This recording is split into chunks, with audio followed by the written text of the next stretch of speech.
Hello, my name is Penny Templeton, and I'm an acting teacher in New York City.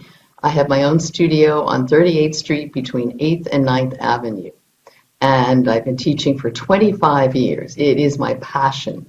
I also wrote the book Acting Lions, Unleash Your Craft in Today's World of Theater, Film, and Television. And that is what I love to do, is to help those of you acting lions out there find your power with your training, have the joy of knowing what you're doing and confidence of approaching each job knowing that you know what you know. So today is one of my favorite subjects to talk about. Are you ready for your close-up?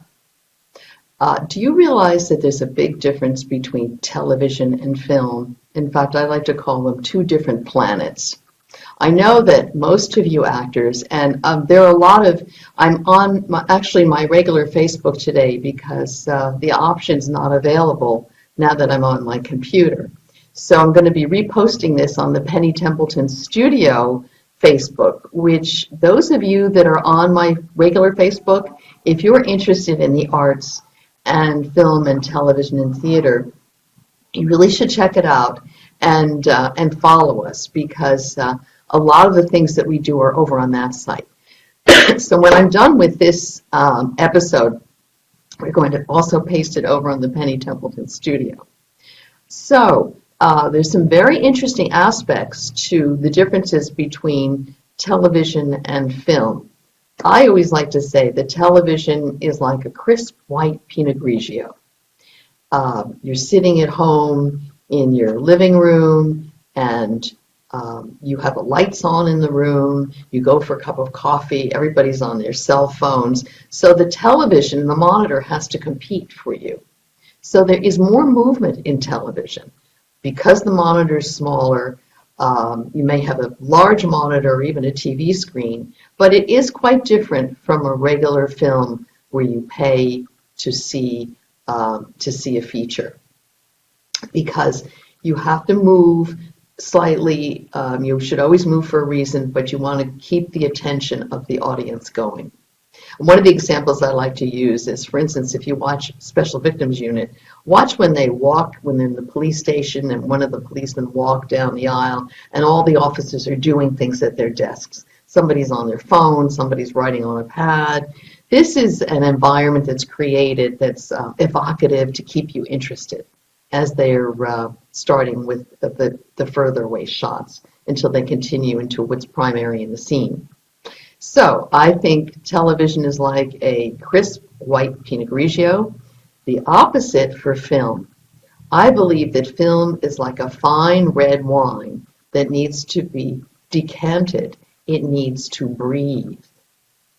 When we go to see a movie, we have just recently paid to see that movie, to come in a darkened room with a community of other human beings that are excited to see what is going to be shown on a lit screen that's about 100 times bigger than a television monitor. So you see, there's a very big difference. And we are a community of an audience breathing together and watching and experiencing together what's happening on that big screen. So the craft of acting for film, I believe, has a lot of specific differences. Now, if you're doing theater, theater is the base because a lot of the roles are deeper, longer. You have to learn how to put everything together.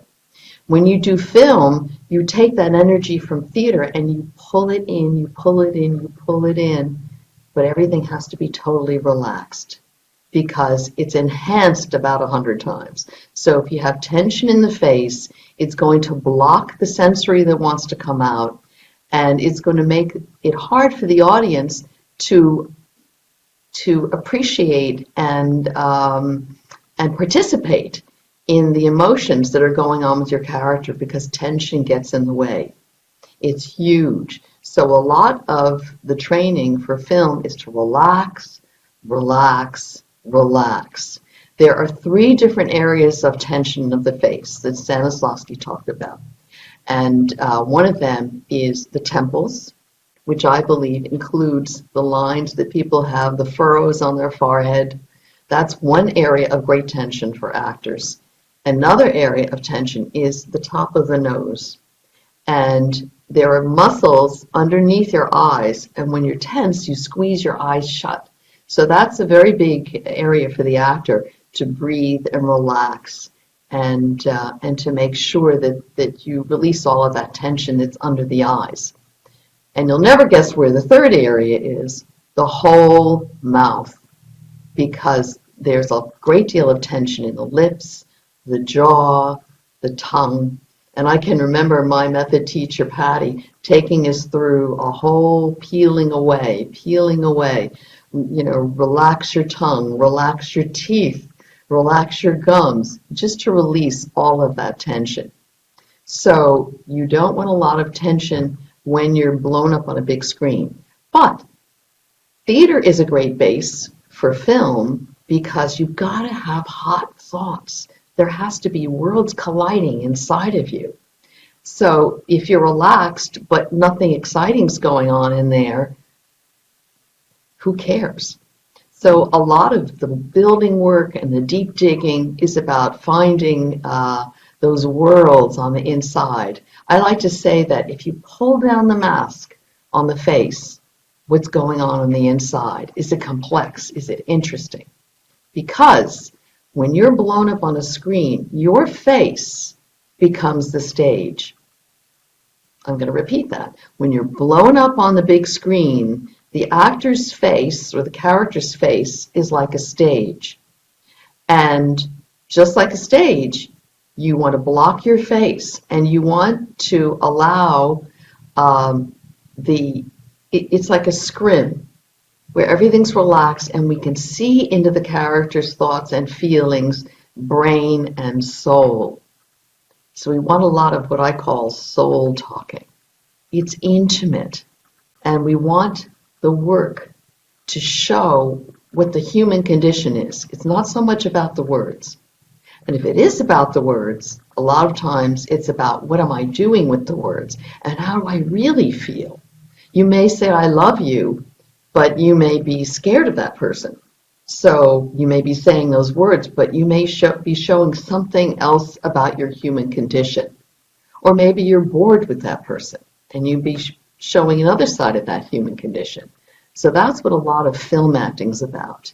And it's important that we work on animal work and improving, because all of that goes on the inside, but it's pulled in.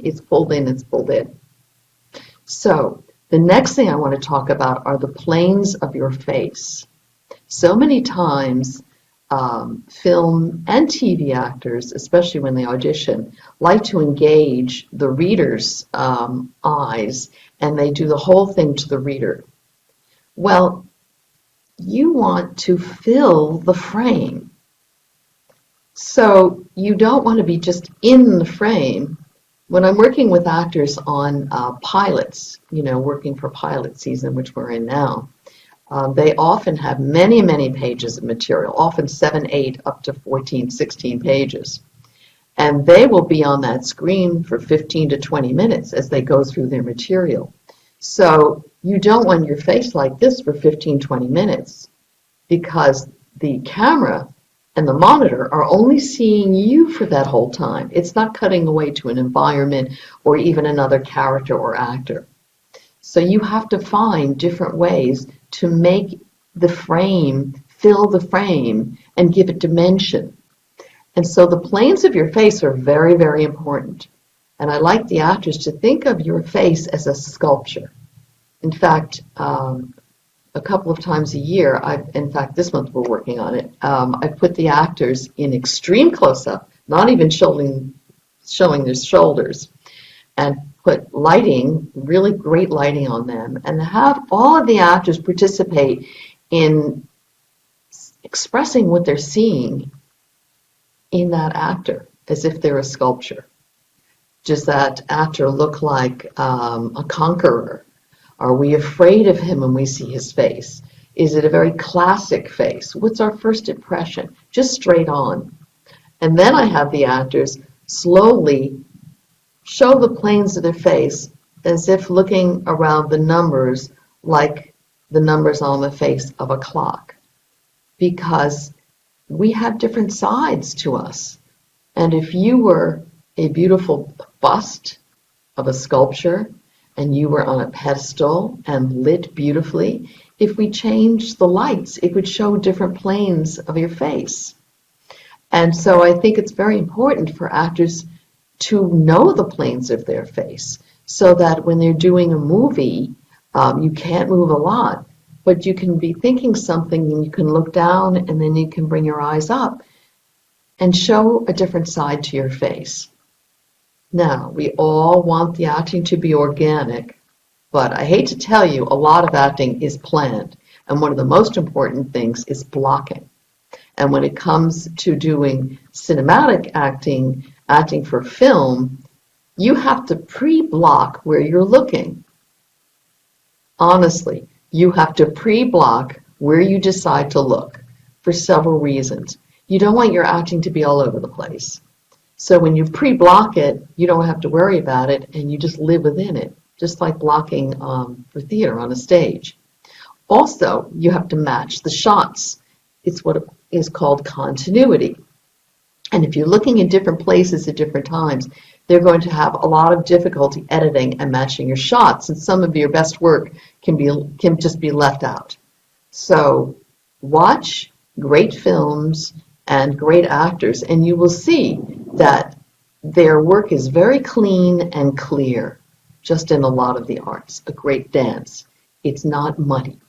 And so you want to practice what I call eye synchronization.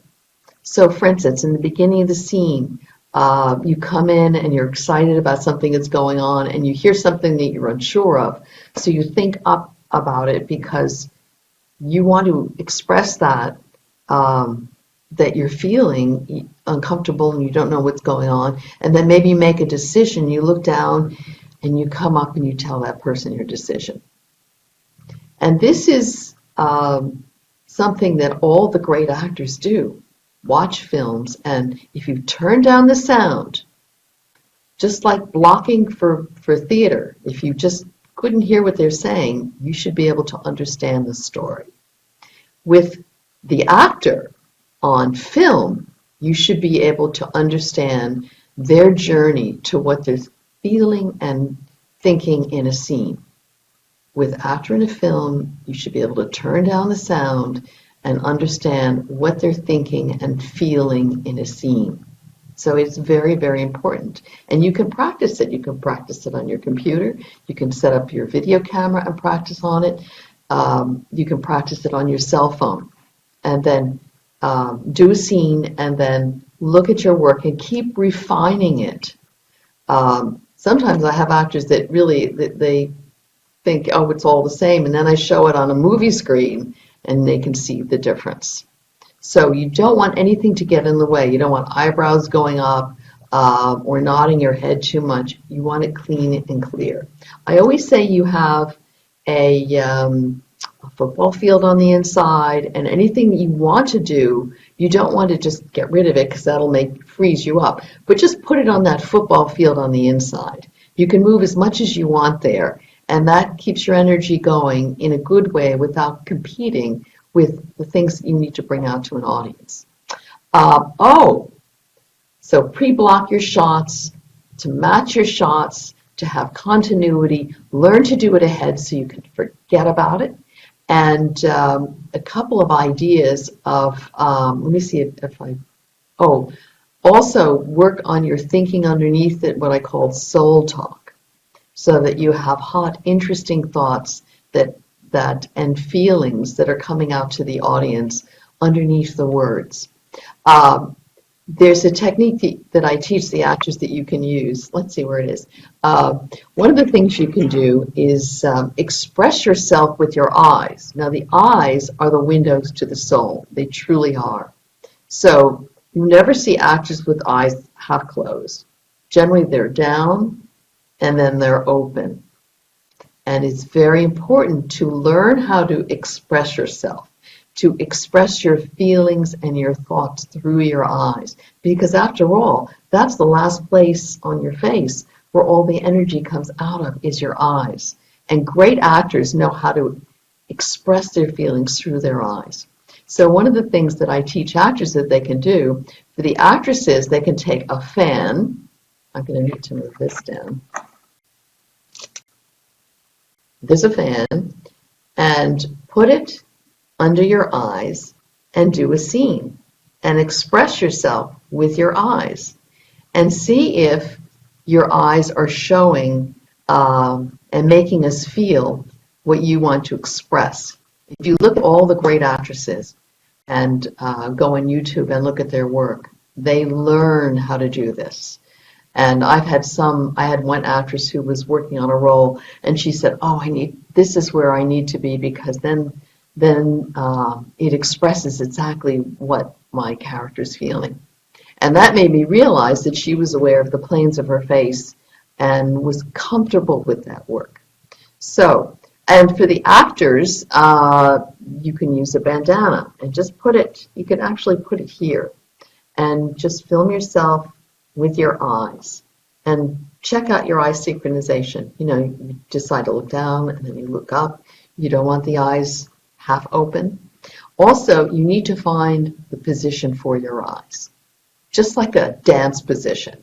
So you don't want to do this, which a lot of actors do. You don't want to show the whites of your eyes. Depending on how large your eyes are, you want to find that position that's parallel to the camera, where your eyes are just open enough that they're as wide as they can be to express themselves, but you're not doing this, and you're not doing that, and that's your position. And so you should practice that until it feels natural for you, because that's a lot of what we do is practice, practice, practice. So, the eyes are the window to the soul, and this has been all about, are you ready for your close-up? And I hope I've given you some ideas. Now, one of the things that I'm going to do is post a link, which is the Mask of Zorro. And it's a scene in the barn. It's a famous scene between Antonio Banderas and Catherine Zeta-Jones characters. Watch them to see how clean and clear, not just the blocking of their bodies are, but also their thoughts, how they tilt their head. Everything is precise, and they live within that.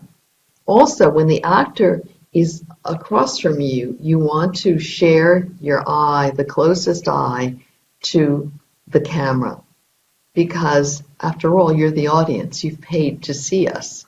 So we don't want to be turning our head all the way around. We want to make sure you can always see both eyes, and that we pull the eye closest to the camera, closer to the camera, and work off the other eye of the actor, because we have an obligation to the audience.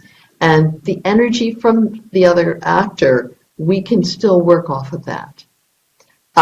So, are you ready for your close-up? Your eyes are the window to the soul, the planes of your face is a stage. If you're in a close-up and you will go back and forth, as Sir Michael Caine says, someone's coming. So don't feel you always need to look this way at the actor/character opposite you, but find ways to enhance what you're trying to tell, the story you're trying to tell, the audience, so that everything you do has purpose. So we'll be posting that scene between Antonio Banderas and Catherine Zeta-Jones, and you'll see he's got a mask on, and you'll see how she uses her eyes. It's very precise. Also, note in the sword fight, she's not turned into him, she's turned out to her camera, which is kind of fun to observe. So thank you very much, and please be sure to follow and like our Facebook page. And if you know any other actors that would like to see this episode that I've worked on today, please don't hesitate to send it to them and share it with them.